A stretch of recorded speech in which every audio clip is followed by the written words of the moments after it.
to master the techniques that you will be learning.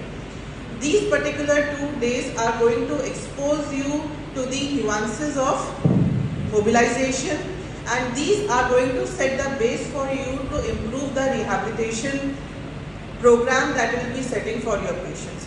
So please utilize the best of the time, and sir, thank you again on behalf of the whole department.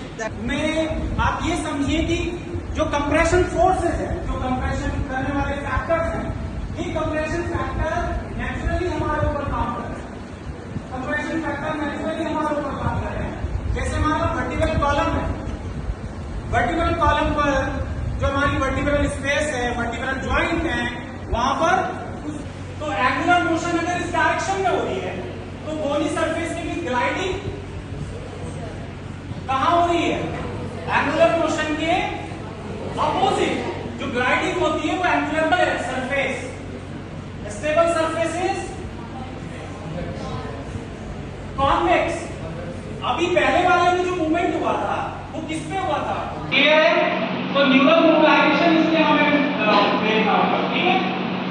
So न्यूरोडायनामिक testing, न्यूरोडायनामिक testing का मतलब है कि आपका न्यूरोडायनामिक ठीक तरह से काम कर रहा है या नहीं।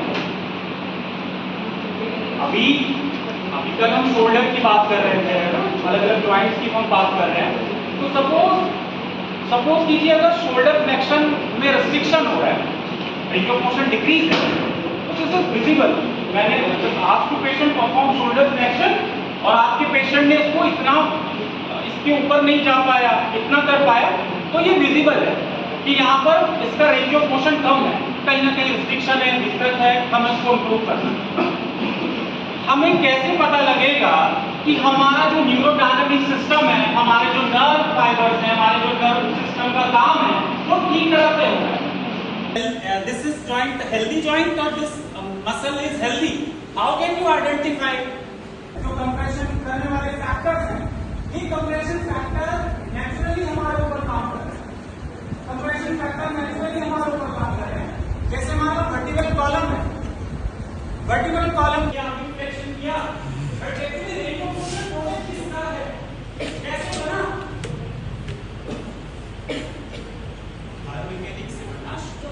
रेंज ऑफ मोशन एक्चुअली बना है कि हमारे इंटरनल ज्वाइंट के अंदर क्या एक्सेसरी मूवमेंट्स हो रही है। एसएलआर के लिए या हिप फ्लेक्शन के लिए दिस इज बैरियर, ये रेस्ट्रिक्शन है, दिस इज बैरियर। तो उस बैरियर को अगर मुझे और इंप्रूव करना है और हटाना है, तो मैं इसमें मसल एनर्जी टेक्निक अप्लाई करूँ। Transport of oxygen at the tissue, at the level of tissue, और transport of CO2 from tissue to lung.